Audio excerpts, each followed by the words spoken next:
जय हिंद। चलिए इस वीडियो में जानते हैं कि टाइप ऑफ हेटरोट्रॉपिक क्या होता है, यानी पॉड पोषण कितने तरह का होता है। देखिए, पिछले वीडियो में मैंने न्यूट्रिशन के बारे में बता दिया था कि न्यूट्रिशन क्या होता है, ऑटोट्रॉपिक न्यूट्रिशन क्या होता है, हेटरोट्रॉपिक न्यूट्रिशन क्या होता है, इसके बारे में मैंने डिटेल से बता दिया हूँ। तो पहले उस वीडियो को आप लोग जा करके देख लीजिएगा, उसके बाद ही ये वीडियो समझ में आएगा कि हेटरोट्रॉपिक न्यूट्रिशन क्या होता है और ये कितने तरह का होता है। तो पहले उस वीडियो को जाकर के देख लीजिए, उसके बाद ही ये समझ में आएगा। तो देखिए, हेटरोट्रॉपिक न्यूट्रिशन जो है ये 3 तरह का होता है। पहला जो होता है सेप्रोफाइटिक, जिसे हिंदी में मृतजीवी पोषण बोलते हैं। दूसरा जो होता है पैरासाइटिक होता है, और तीसरा होलोजोइक होता है, जिसे प्राणी सम पोषण बोलते हैं। सेप्रोफाइटिक में सेप्रो शब्द जो है, सेप्रो शब्द से ही सेप्रो बना हुआ है, जिसका मतलब होता है टू ऑब्जर्व, यानी न्यूट्रिशन को ऑब्जर्व करना। ये कैसे होता है, इसमें जो जीव होता है ये किसी मरे हुए जीव जंतु से अपना न्यूट्रिशन को ऑब्जर्व करता है। ये they observe on food from dead and decaying animals and plant. इसमें जो जीव होता है, मृत जीवी जो होता है, ये किसी दूसरे मरे हुए जीव जंतुओं या फिर पेड़ पौधों से अपना न्यूट्रिशन को ऑब्जर्व करता है। और ये ऑब्जर्व कैसे करता है, इसमें जो न्यूट्रिशन ऑब्जर्प्शन होता है ये लिक्विड फॉर्म में होता है।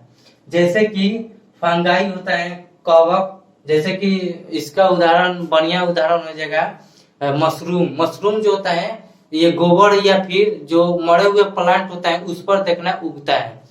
तो मशरूम क्या करता है कि कुछ एंजाइम को छोड़ता है जिस पर ये रहता है, और ये एंजाइम क्या करता है कि उस डेड बॉडी को डिकम्पोज करके और उसे लिक्विड में बदल देता है, और उस लिक्विड को ये ऑब्जर्व कर लेता है।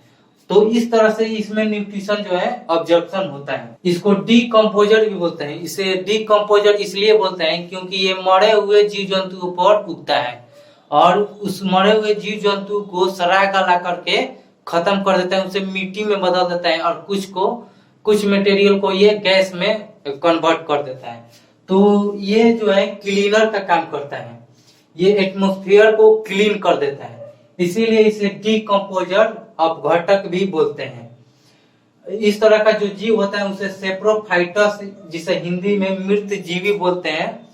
फंगाई के अलावा कुछ बैक्टीरिया होता है जो कि जीव जंतुओं को सड़ा गला करके उसे क्लीन कर देता है।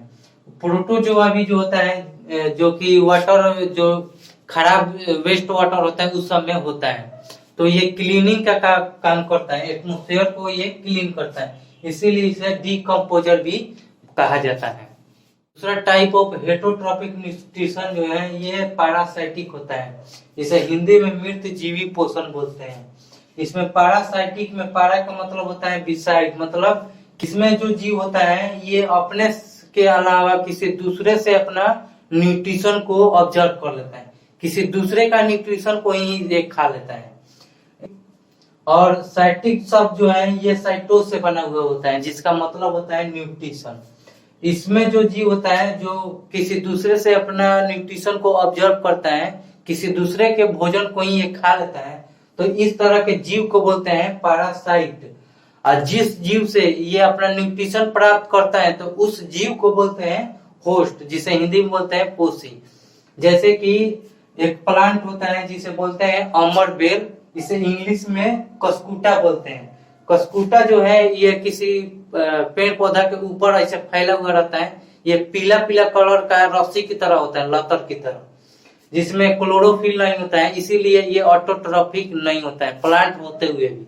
ये क्या करता है कि ये क्या करता है कि जिस प्लांट पर ये रहता है उसी से अपना न्यूट्रिशन प्राप्त करता है, और जिस प्लांट से ये न्यूट्रिशन प्राप्त करता है उस प्लांट को बोलते हैं होस्ट। इस तरह का कुछ और जीव होता है, जैसे कि फंगाई होता है, कुछ फंगाई भी जो होता है पैरासाइटिक होता है। कुछ बैक्टीरिया होता है राउंड वर्म और ये टेप वर्म, जो कि ये दोनों जो है राउंड वर्म और ये टेप वर्म, ये हमारे पेट के अंदर रहता है, जिसे देहात में चील बोलते हैं, इसे हिंदी में कृमि बोलते हैं, जो कि हमारे शरीर से भोजन को खा लेता है और हमको नुकसान पहुंचाता है। इससे क्या होता है कि जो भी हम लोग खाते हैं तो ये खुद ही खा जाता है, जिससे की वजह से हम लोग को न्यूट्रिशन कम मिलता है। और जिसमें ये राउंड वर्म और ये टेप वर्म होता है तो पतला हो जाता है।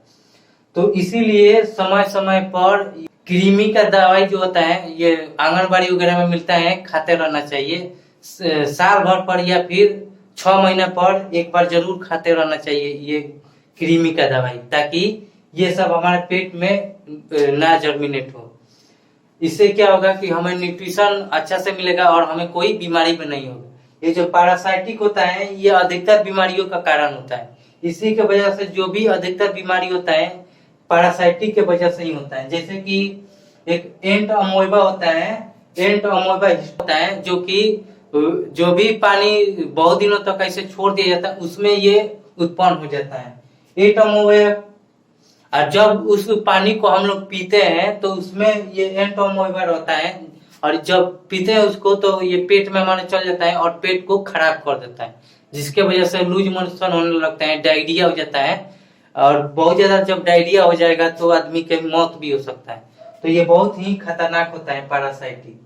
और तीसरा जो हेटरोट्रॉपिक न्यूट्रिशन का टाइप होता है होलोजेइक होता है, जिसे हिंदी में प्राणी सम पोषण बोलते हैं। इसमें होलोजेइक में होलो का मतलब होता है कंप्लीट यानी पूरी तरह, और जोई का मतलब होता है एनिमल लाइक यानी जंतु जैसा। इसमें जो जीव होता है ये बिल्कुल जंतुओं की तरह अपना न्यूट्रिशन को ऑब्जर्व करता है। जैसे कि इसमें सभी जो एनिमल्स होता है जिसमें कि ह्यूमन भी शामिल है, ये क्या करता है, इसमें क्या होता है कि पहले फूड का इंजेक्शन होता है, यानी फूड को शरीर के अंदर लिया जाता है, उसके बाद उस फूड का डाइजेशन होता है, उसके बाद ऑब्जॉर्प्शन होता है, उसके बाद जो भी डाइजेस्ट होने के बाद वेस्ट बचता है तो एक्सक्रीशन प्रोसेस के थ्रू शरीर से बाहर निकाल दिया जाता है।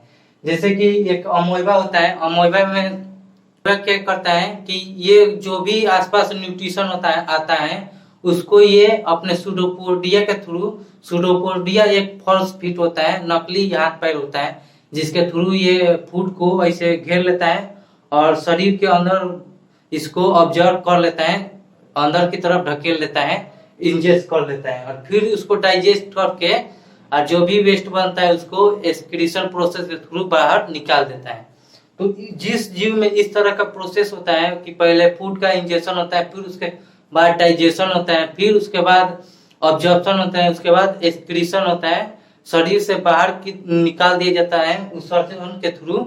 तो जिस जीव में न्यूट्रिशन में इस तरह का प्रोसेस होता है उसे होलोजेइक बोलते हैं, हिंदी में इसे प्राणी समभोजी बोलते हैं। नेक्स्ट वीडियो में ह्यूमन न्यूट्रिशन के बारे में पढ़ाऊंगा कि कैसे कैसे ह्यूमन में न्यूट्रिशन होता है, खाना कैसे कैसे पेट में अंदर की तरफ जाता है, डाइजेशन कहाँ होता है, कौन से ग्लैंड से कौन सा एंजाइम निकलता है, इसके बारे में बताऊंगा। तब तक आप लोग इसका एक स्क्रीनशॉट ले लीजिए। मिलेंगे नेक्स्ट वीडियो में, तब तक ले जय हिंद।